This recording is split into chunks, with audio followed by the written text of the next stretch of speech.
Morning, everyone. We'll just give everyone a minute to show up and then we'll get started.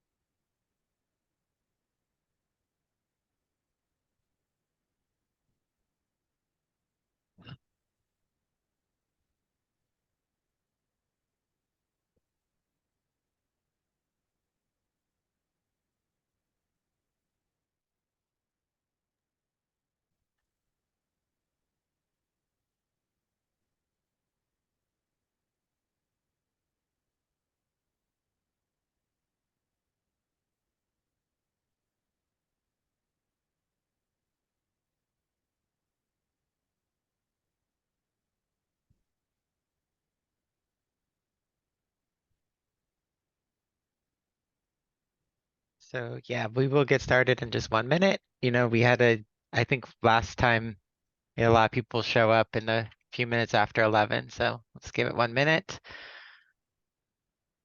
In the meantime, I wanted to ask, so I've got the recording for the first session and I tried to post it yesterday and I couldn't figure out where's the best place to post it. If anyone has any suggestions, is it just YouTube? Is there anywhere better to post a video, I guess? On the GitHub repo. Yeah, you can just put it on a GitHub repo. Where you can put a link to I assume it's a Zoom cloud recording. Uh, I recorded it on my computer, Okay, okay. not a cloud. I didn't Yeah, realize there the was a cloud option. Okay, YouTube or Vimeo, okay, or actually Dropbox. I mean, there's lots of options. yeah, that's true. Okay, I think YouTube's probably the easiest. Yeah. Um, well, I figure we should just get started, give Jackie enough time to present. I'm sure more people will filter in just like last time. So thank you all for coming to the second session of the Advanced R Book Club. Uh, Today we'll be hearing from Jackie, who will present chapter is it 3, which is about vectors. Um, I'm really interested to learn more about vectors. So yeah, without further ado, please take it away, Jackie. All right. So my presentation is on vectors, as previously stated. So to start, there are four types of common vectors: logical, character, and then the numeric, integer, and double. There are some rare ones, which are complex numbers, which are rarely needed in statistics, and raw, which is binary data. I believe the difference between raw and logical is that raw is in a hexadecimal system. I'm not quite sure. That's what I got from the notes. I wasn't quite sure why a binary data would need to be in hexadecimal, but I think that is one of the differences. So there's scalars, um, which is the properties of these atomic vectors. They each have a special syntax. So for logical, it's true or false. For characters, it's a string surrounded by quotation marks or an apostrophe. For doubles, it's a decimal, scientific or hexadecimal system. So it can be changed.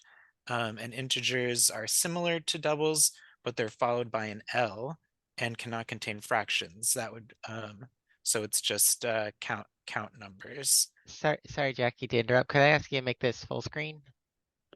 Sure. I was gonna jump between this R and Oh, okay. the textbook because I didn't write down all the questions. But Gotcha. here I Okay. can. Sorry. Um, so and then the C function can be used to combine vectors and make longer ones from shorter ones. Um, and with the C function, when inputs are an atomic vector, the atomic vector is returned, and that's called flattening.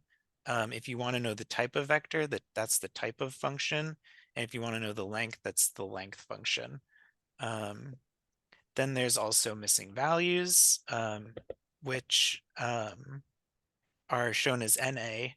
Um, and there are some most functions, when you put in an NA, it will return an NA, but there are some exceptions,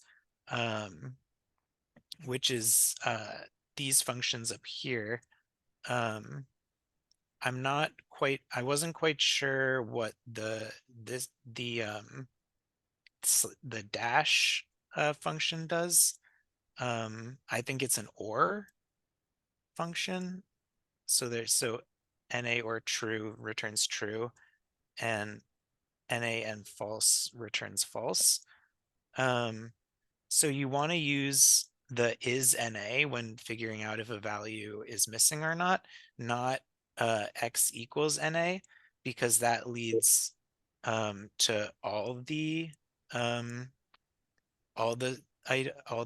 objects being returned as NA, versus the is NA, which gives you a logical true or false return, which is more accurate for what you're looking for.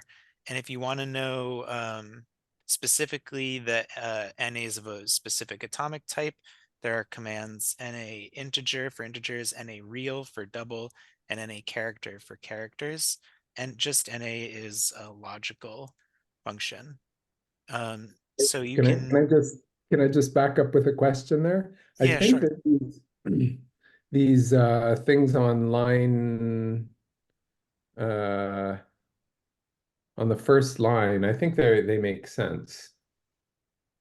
Do they Yeah. make sense to others? Like why would, so that's NA or true. The second one is NA and false. Why they return what they do? So NA and false confused me a little, because I would have thought the and function would make it an NA, since one of the availabilities was NA. So I was actually a little confused by that one. The NA to the 0 and NA or true makes sense to me. So you can think of it, I mean, or is like addition and is multiplication. So whether the NA is 0 or 1, if you add it to 1, you'll get 1 or more. Or another way to say it, Right. for or to be true, one of the two has to be true, and we already know that one is true, so it doesn't matter what the NA is. And in the second one, they both have to be true to return true. And since one is false, again, it doesn't matter what the NA is, that is going to be Oh, I false. see. Okay.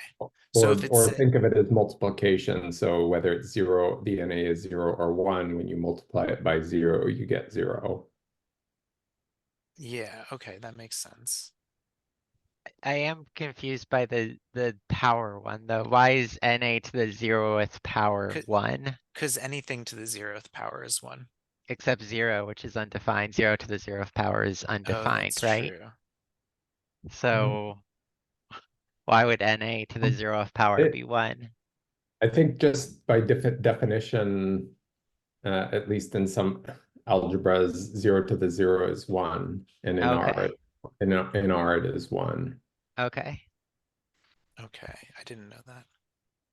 So you can test to see which type of atomic vector your object is by using the is function. So it returns true if the vector has of the specified mode has no attributes other than the name in question.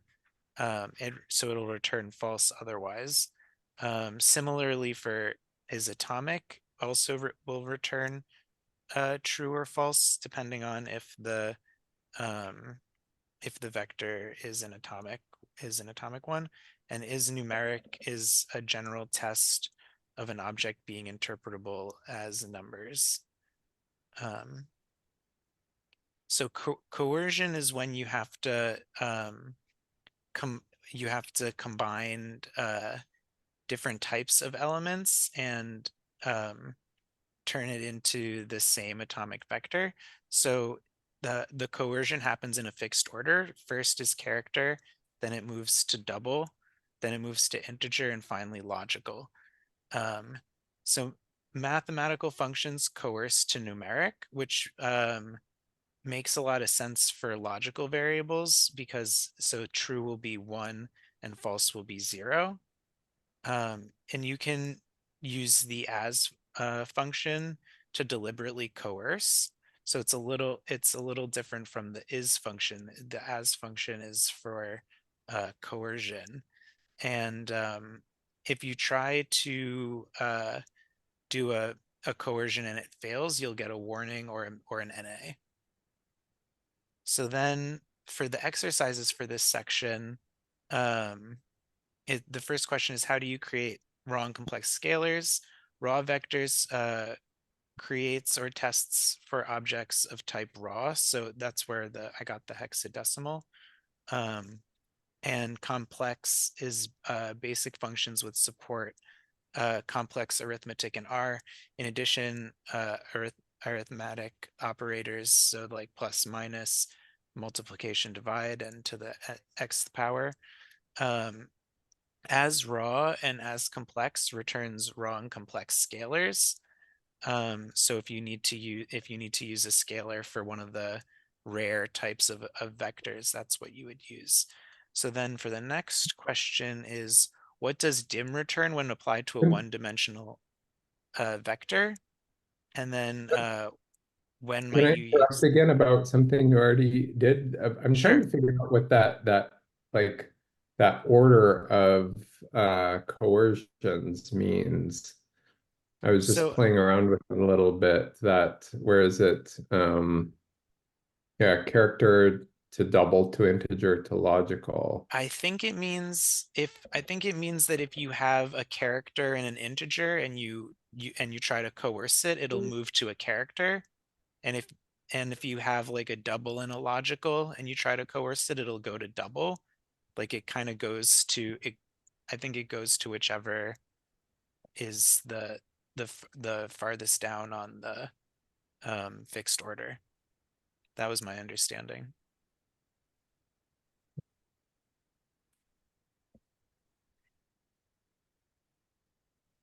Here, let me uh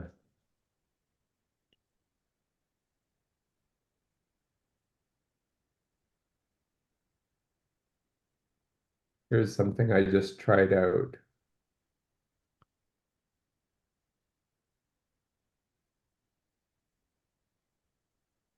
So 0.4 coerced to as logical gives true, but 0.4 coerced to integer and then logical gives false. Oh, it does. I would have thought it would just. So I think it's because for logical it has to be binary. So 0.4 is it wouldn't work as Yeah, I don't well. know how it's coercing to a logical that is Yeah, true. yeah, I'm not sure. It's yeah, but it's not doing it as integer So first. for the integer, that's because it can't be a fraction.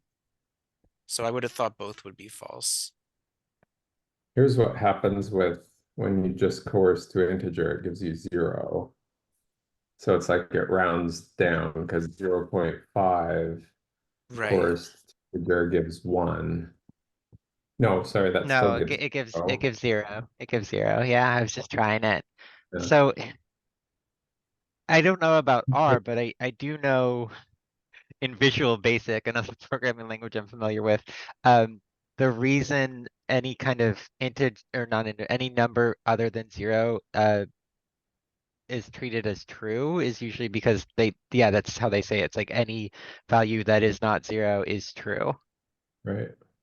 I don't know why, Oh, but that is a definition in other programming languages too, where if you have a value of 0.7 or 700, that is true for some reason. I mean, that makes sense in like circuitry, if like when you have logic and circuits and they're using electrical currents as their bits, then any current greater than 0 is a true.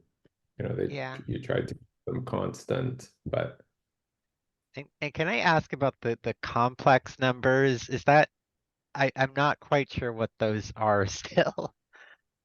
I think it's like one, like fractions, like 1/3. Well, the one I was looking at, because if you do it in R and say like as dot complex, I don't know, and say, give like a number like 3, it gives you something like this, where it gives you 3 plus 0 I. So I assume, I mean, my only understanding of I is that that's the square root of -1, right? But if Yeah. I, Yeah. but if I try to do, hold on,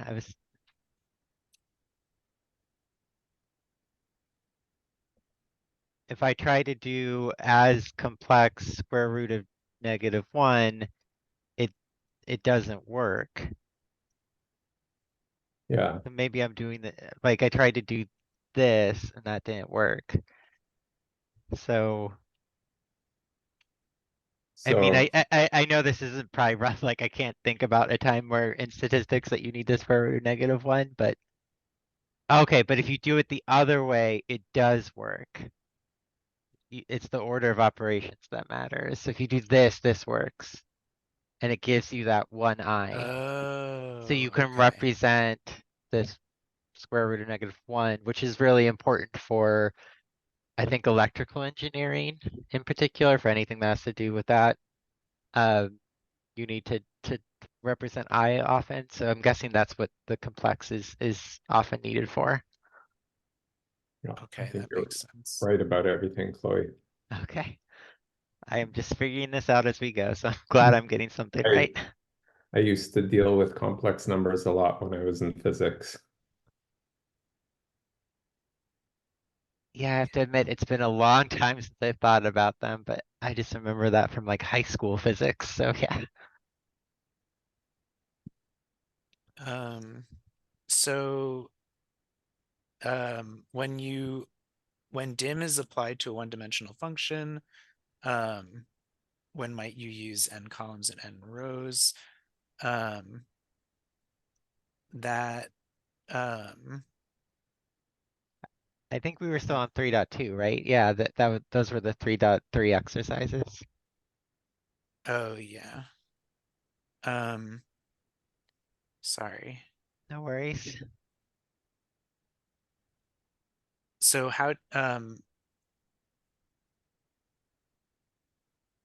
uh, how do you test your knowledge of vector coercion by predicting the output of C? So for that one, um, the C1 false is converted to 1 and 0, which is a logical vector.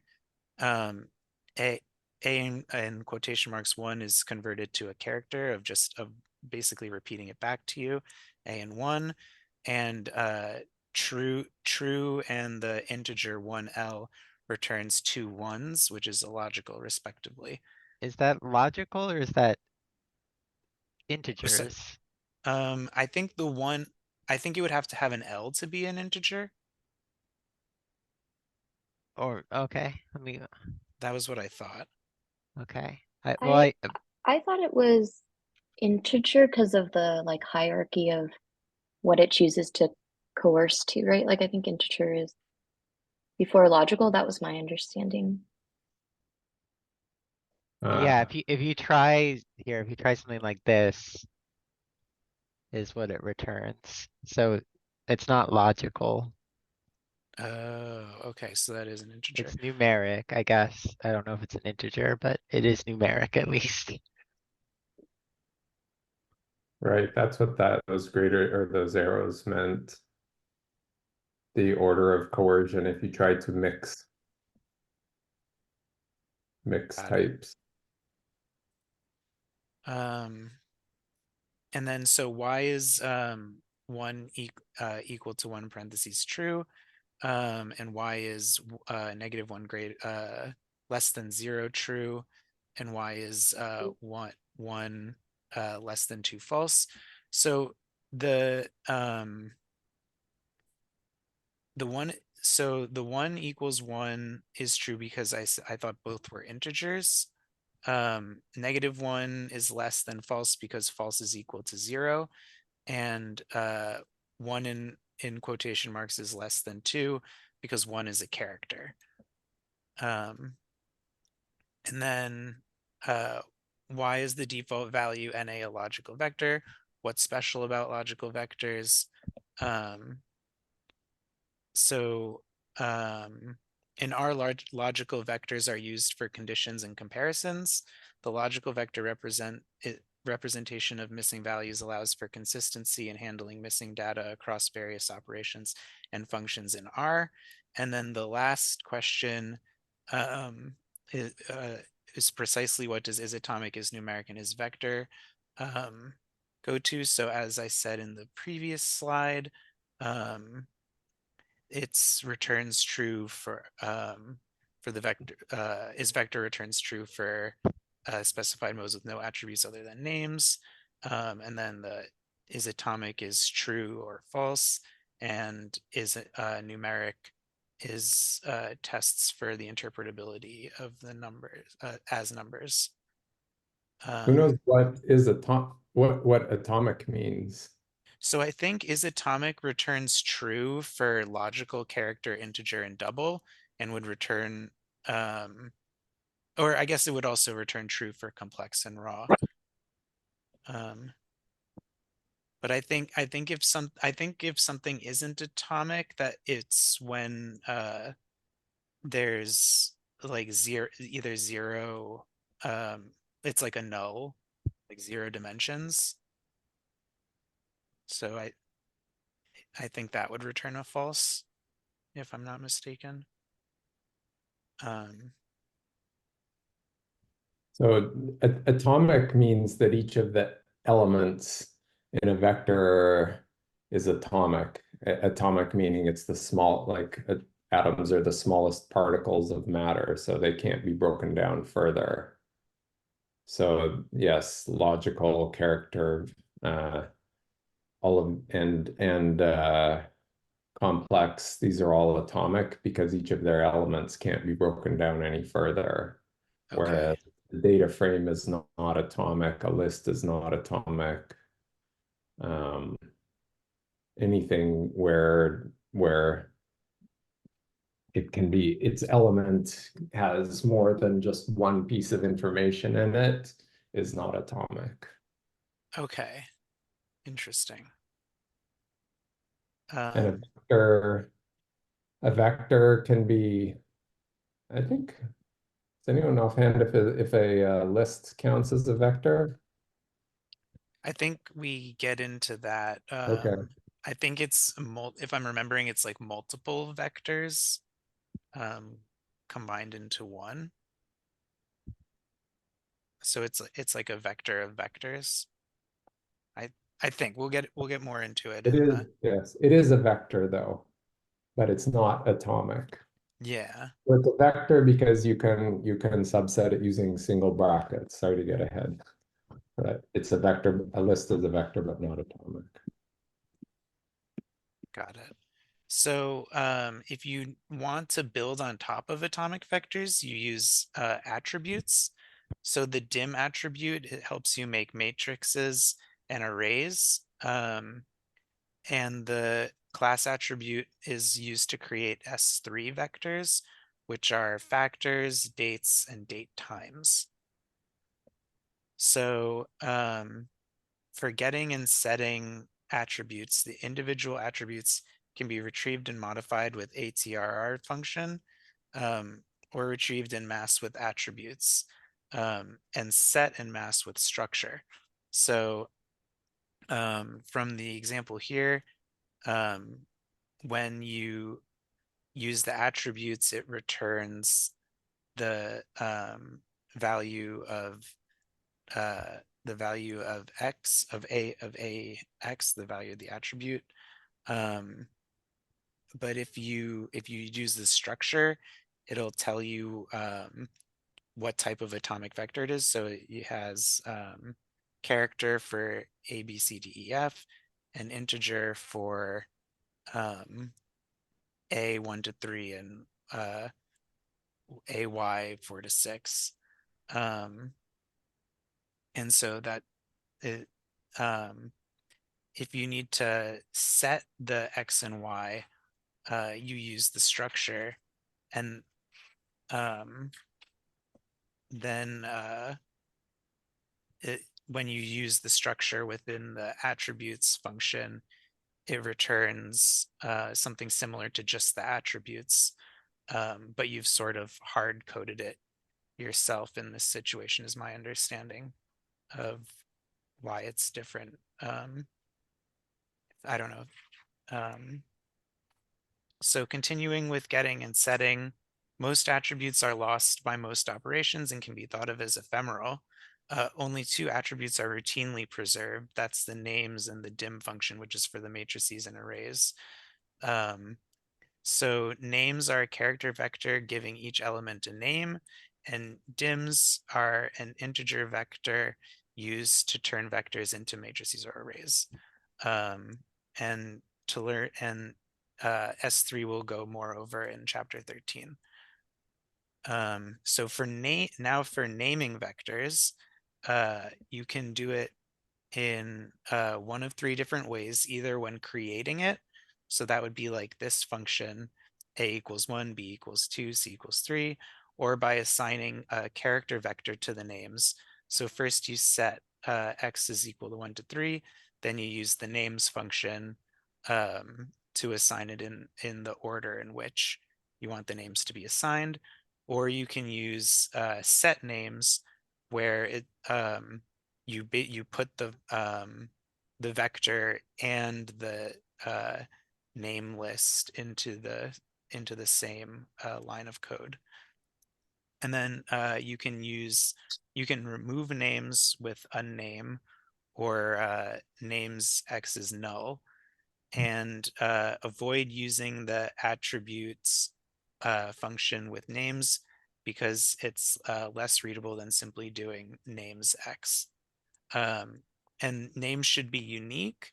It'll return an error message if you or it's actually, no, sorry, that's not true. That's true for something else.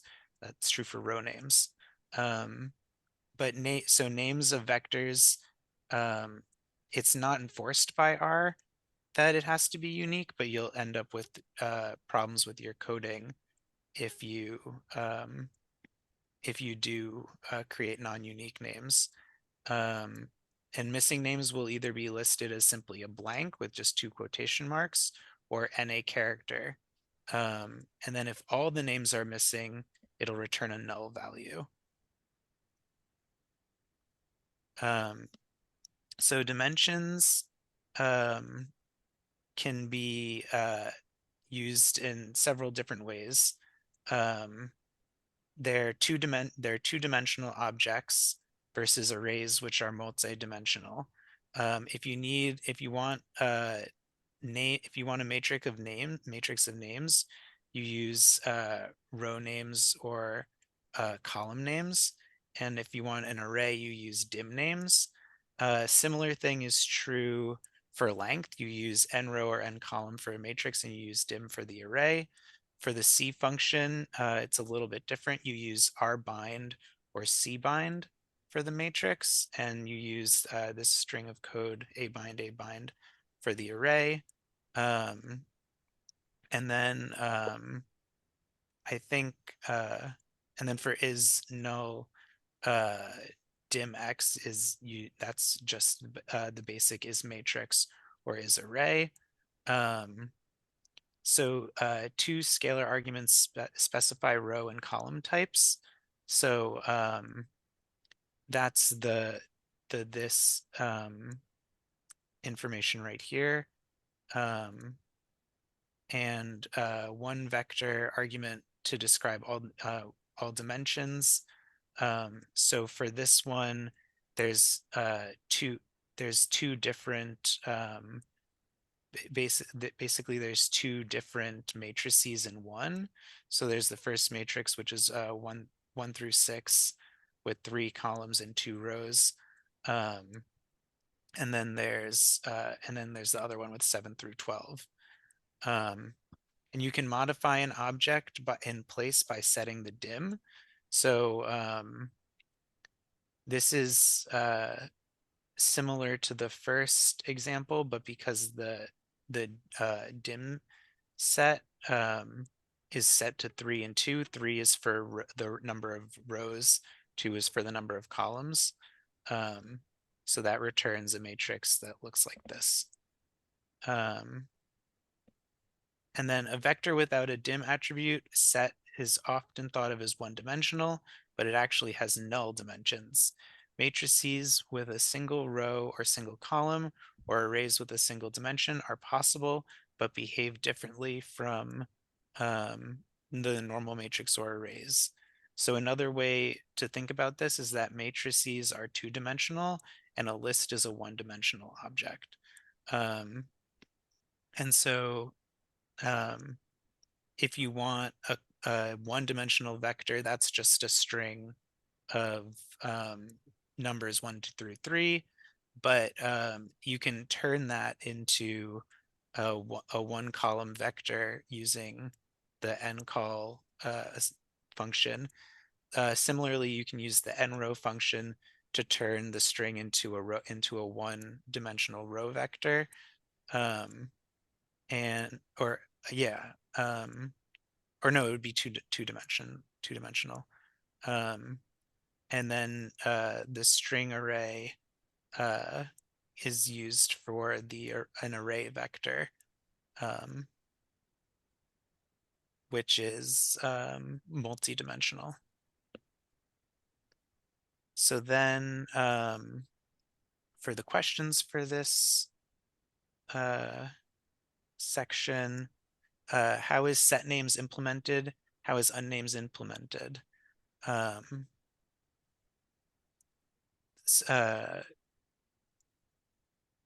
Set names is implemented with an object and an NM. The object is the object is an object which the name attribute will be meaningful, and NM is a character vector of names to assign to the object. Then for unname, you use an object, which is an NER object, and then the force, which is a logical function. And so if true, the dim names, so the names and row names are removed from the data frame with the force function. Then question 2 is, when does dim return? What does dim return when applied to a one-dimensional vector? When might you use n rows or n columns? So when dim is applied to a one-dimensional vector, it returns null. N row is used for row vectors, and n columns is used for column vectors. Then it was, what is the difference between these 3 different functions? So if you use array, array 1 through 5, 1, 1, and 5, it returns 5 1-by-1 matrices. If you change the 5 to be in the middle, that's the row placeholder. So it would return a 1 5-unit row, and if you put the 5 at the beginning, it returns a 5-unit column. And these arrays are different from 1 to 5 because they have 3 dimensions, whereas 1 through 5 has 1. Lastly, an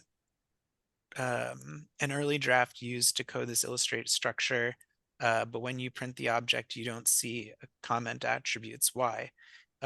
Is the attribute missing, or is something else special about it? So for this one, the comment my attribute is an attribute attached to the data. So that's why you don't see it. It's attached to the data.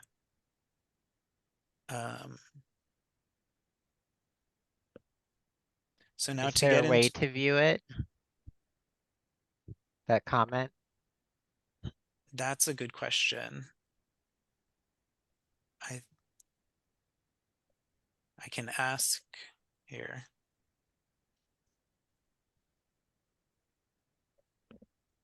Let's ask. AI.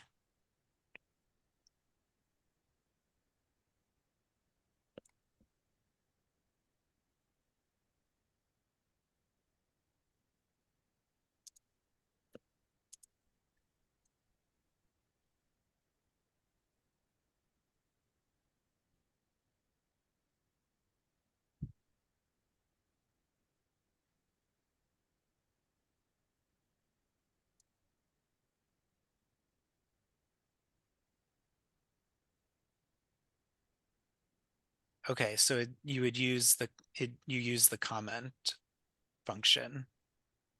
So if we set,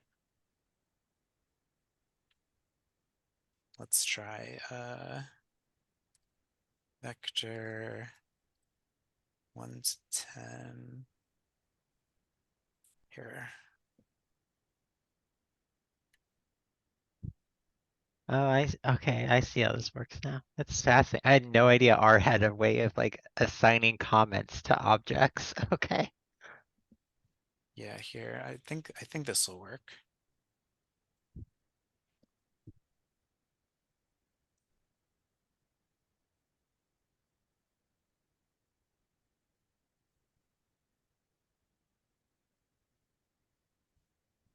Yep, that's how you do it. You use the comment function. I Fascinating. I was wondering if someone could help me just like understand this a little bit more. Like, how is this different than just the attributes that we assigned? Like, I think it was in like section 3.3 or something, like just just assigning attributes to a vector or something. Like, why is this one hidden, or like what's like special about this comment equals? That's a good question. I think the only special thing about it is that there's a base function called comment. So I just posted in an example here where I added an attribute called arbitrary thing equals hello. And that vector now contains my arbitrary thing. But if I try to type arbitrary thing on X, I'm going to get an error because there's no arbitrary thing function.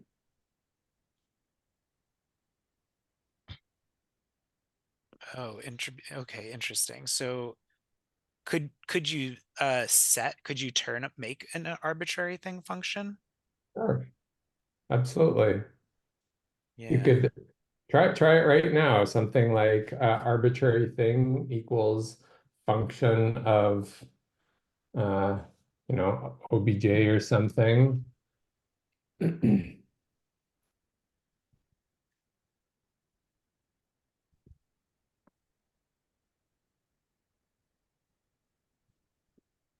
And then what it's going to do, no, you would want it to be, you could do that, but I was thinking you do function of, let's call it something else, just so we don't, because we already used X, let's call it OBJ.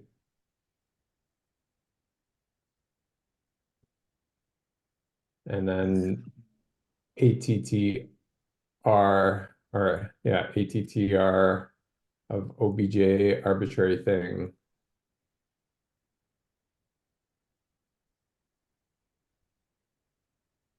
Like that, like this? You just want the quote arbitrary thing, Oh, okay. just to make it equivalent to the comment function. Well, you Oh, need I see. OBJ. Like, No. Here. Uh, uh,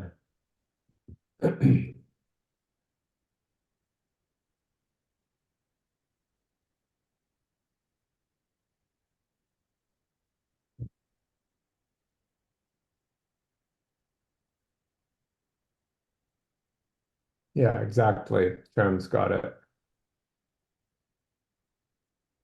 But I was wondering, like, so couldn't we just use like attributes, like instead of like doing like, why would we need to use something like comments instead of just like, because I think we can also view like all the attributes, like the hidden comment with just like an attributes like function, right? Like, Was there a case where we like want to write our own function to access the attributes? Sure. Take for example the table one, numeric one package is a good one. It uses attributes for labels, a labels attribute and a units attribute, and it uses them to put nice to make a nicely formatted table. So you have like a regular data frame, but with these labels and units. And it uses those labels and units when creating a table from the data frame, for Oh, example. okay, so then you could just make a function like units or something and then Yeah. search those attributes. Okay, great. Thank you. Okay, so now to get into S3 atomic vectors, a class attribute turns an object into an S3 object, which means it will behave differently from a regular vector when passed to a generic function. Categorical data, where values come from a fixed set of levels recorded in the factors vectors. Dates, which are recorded in the date vector. Date times, which is stored in the POSIX count vectors. And the duration, which is the stored in different diff times vector.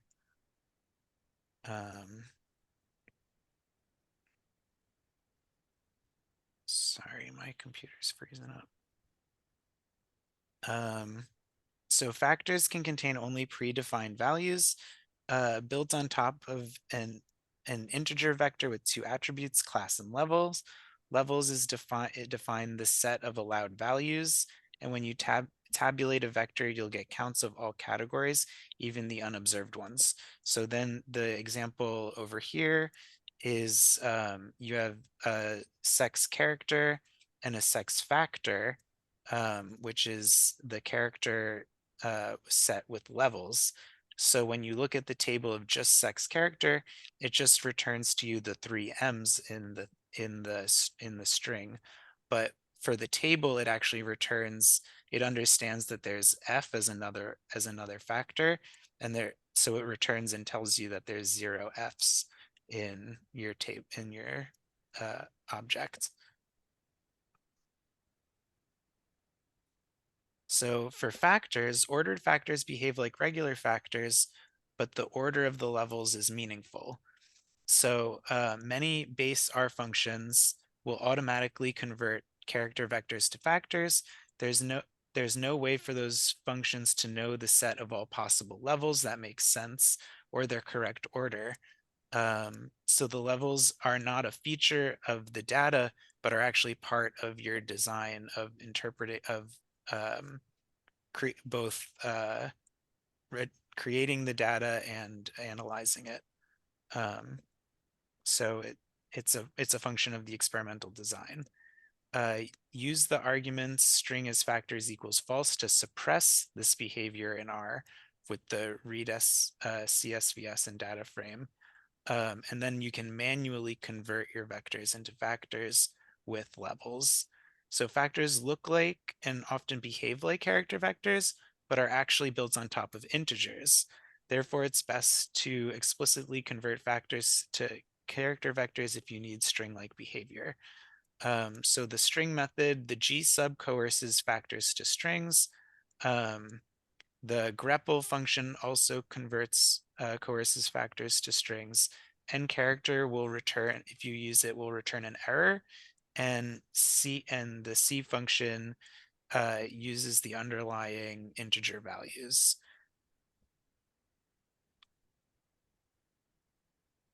So dates are built on top of double vectors. They have the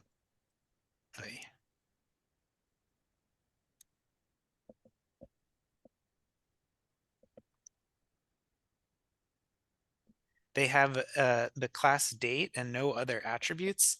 The value of the double, which can be seen by stripping away the class, represents the number of days since the January 1st of 1970.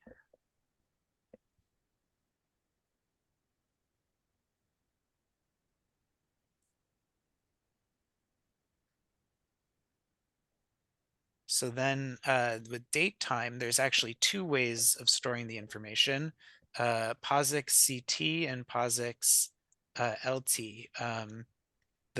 Which stands for Portable Operation Systems Interface Count Time and Portable Operation Systems Interface Local Time. But POSIX count is the simplest and is built on top of an atomic vector, double vector to be specific, and is most appropriate for use in data frames. And the values represent the number of seconds since 1970, January 1st. T-zone attributes controls how the date time is formatted. So that's for which time zone you want to be in. The duration is the amount of time between pairs of dates or date times are stored as diff times. Diff times are built on top of doubles and have unit attributes that determine how the integer should be interpreted. So for example, with this function, it's in weeks. So there's you set the number of units equal to 1 and the type of unit equal to weeks. And then when you return put that into a function and return it, it'll tell you time difference of 1 week. Versus, for example, if you set the diff time to number of units to 7 and the units to days, it'll instead tell you that the time difference is 7 days. And you can use type of to see what what type of atomic vector it is and what its class and units are.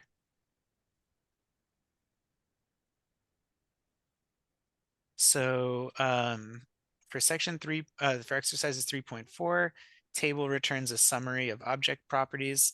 The type of object is a character.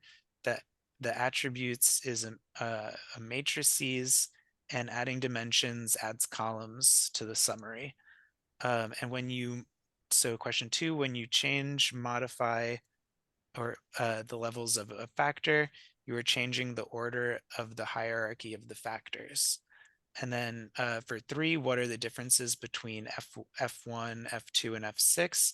So for factor letters, you get the letters written out from basically all the possible letters of the alphabet, written from Z to A, and you have the levels.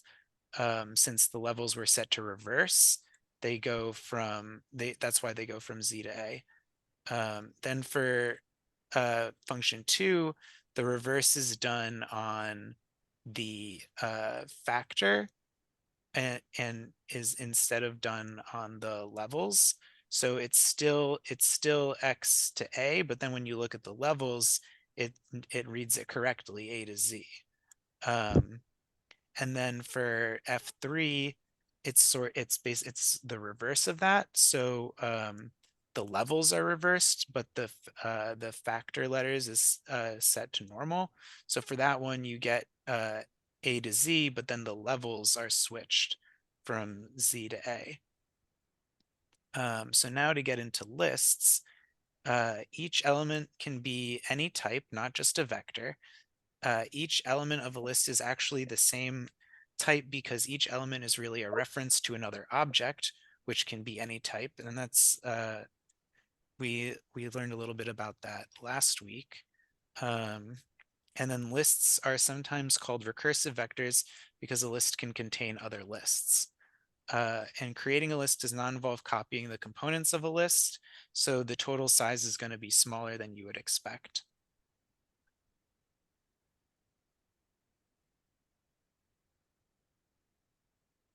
And then, so the C function will combine several lists into one. If given a combination of atomic vectors and lists, C will coerce the vectors to lists before combining them. So you can see in this function, for L5, it's a list and then a C function, but when you look at the structure, it converts it into a list of 4. And then I believe the reason for L4 not doing that is that it was put instead of being the object, instead of being put into a C, was put into a list, so it keeps the C4 as its own line of code instead of combining it into the rest of the lists, which is what the C function would have done. So testing and coercion, the type of a list is list. You can test for a list with isList.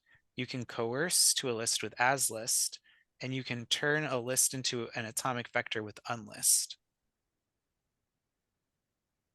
So matrices and arrays. With atomic vectors, the dimension attribute is commonly used to create matrices. With lists, the dimension attribute can be used to create list matrices or list arrays. Useful if you want to arrange objects in a grid-like structure. So this will come up a lot in coding because you often want a grid-like structure. So list all the ways that that a list differs from an atomic vector. Each element can be any type, not just vectors, and lists can contain other lists. Unlist is, so question 2, unlist is needed to convert lists to atomic vectors because lists are a level of complexity above atomic vectors. As vector only works on objects that are not lists. And for question 3, the C function removes the time from the object, and unlist separates the list into its parts. So I tried a little code of that down here. So when I turned the date and the date time into a list, it comes out as 2 dates, but it removes the hours and minutes from it. And then when you unlist, it stays as it stays with the newfound values, and the hours and seconds or hours and minutes are lost. So data frames and tibbles. Most important S3 vectors are built on top of lists. A data frame is named a list of vectors with attributes for column names, row names, and its class is data frame. The length of each of its vectors must be the same. This gives data frames their rectangular structure and explains why they share the properties of both matrices and lists. A data frame has row names and column names. The names of a data frame are the column names. The data frame has n rows and n columns. The length of a data frame gives the number of columns. And this is if you set if you set 2 row names to the same thing, they'll return an error.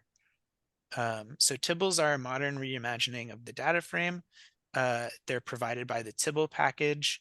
They share the same structure as data frames, but the difference is that the class vector is longer and includes Tibble df. So the Tibble function allows you to refer to variables created during the construction.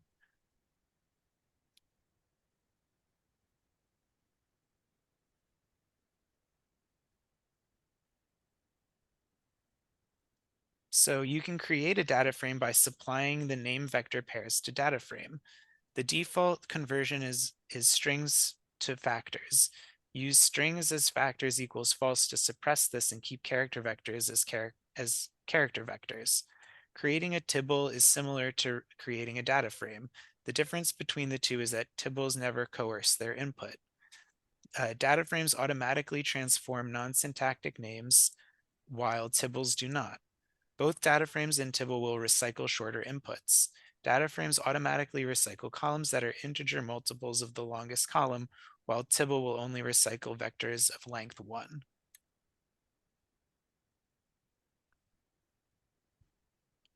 So data frames allow you to label each row with a name, a character vector containing only unique values. Get and set row names with row names, and you can use them to subset rows. With data frames, the rows and columns are not interchangeable. The transpose of a data frame is not a data frame, unlike matrices. So reasons why row names might be undesirable is that storing it in a different way to the rest of the data is fundamentally a bad idea. You must learn a new set of tools. It only works when a row can be identified by a single string. Row names must be unique, so any duplication of rows will create new row names, and Tibbles do not support row names. So for printing the Tibbles in data frames, there are some differences. Tibbles only show the first 10 rows and all the columns that will fit on screen, which you might have experienced yourself while coding. Each column is labeled with its type. Wide columns are truncated to avoid having a single long string occupy an entire row, and color is used judiciously to highlight important information and de-emphasize supplemental details. So for subsetting with data frames, when you subset columns with df, you will get a vector if vars selects one variable, otherwise you'll get a data frame. This is a frequent source of bugs when using the function, unless you always remember to use df vars, use drop equals false. When you attempt to extract a single column with df $, and there is no column x, a data frame will instead select any variable that starts with x. If no variable starts with x, it will return null. This makes it easy to select the wrong variables or select variables that don't exist. So with Tibbles, you can get around some of those problems that I just mentioned. Tibbles tweak these behaviors so that the bar always returns a Tibble. Oh, so that I always returns a Tibble, and a $sign doesn't do partial matching and warns if it can find a variable. A Tibble's insistence on returning a data frame from the I function can cause problems with legacy code, which often uses df. To extract a single column, if you want a single column, I recommend using df call. This clearly communicates your intent and works with both data frames and Tibbles.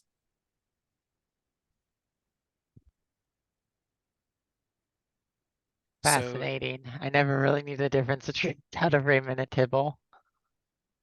yeah, I kind of knew there must have been a difference because they would look different when I returned them, but I didn't actually know what was going on. Tibbles do add a bunch of things to data frames, so that is like a historic whoops in R that now can't be changed. That like thing that by default, comma and a single column name returns a something of different class, like it returns a vector instead of a data frame, as a classic whoops that can't be fixed and that Tibble fixes. But also Tibble, as you mentioned, its display or its show method is different. But also Tibble does things like it allows non-atomic columns. So you can have a column of functions, a column of LM results. You can have a column of any kind of vector and it can be non-atomic, which you can't. Actually, I don't know if now DataFrame does that too. Could try it easily enough, but that was when Tibble was new. That was something that it added to DataFrame. Cool. So I think also maybe it I don't know if it has row names. I guess it does have row names, the Tibble. Yeah. oh really? It said that they don't. Oh, maybe it doesn't. I don't know. According to the textbook, it doesn't.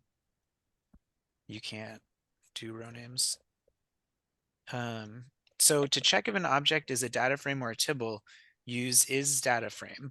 To check if an object is a Tibble, use isTibble. To coerce an object to a data frame, use asDataFrame, and then with the Tibble, use asTibble. So that sort of makes sense with the stuff I went over earlier as well. List columns. A data frame can have a column that is a list because data frames are a list of vectors. A list can contain any other objects, so you can put an object in a data frame.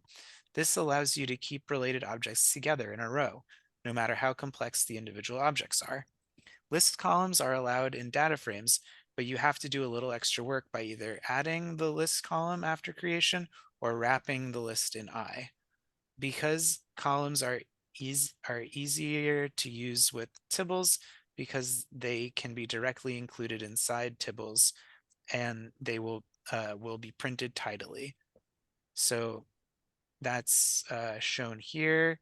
When you create the lists and you use the I function, it returns two different matrices, because the first is 1 to 2, and then the second is 1 to 3, so that's seen here with the X, and then the Y is 1 to 4 going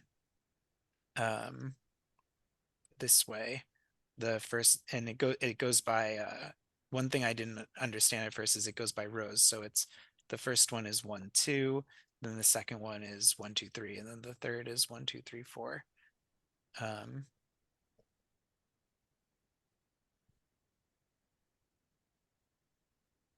So matrices and data frame columns. A column of a data frame can be a matrix or array if the number of rows matches the data frame. It's not the length of each column that must be equal, but the n rows. So that's important. And add the list column after creation or wrap it in I. Many functions that work with data frames assume that all columns are vectors and so thus the print display can be confusing. So can you have a data frame with 0 rows? What about 0 columns? Yes to both. They're 1D structures. What happens when you attempt to set row names that are not unique? It returns an error message.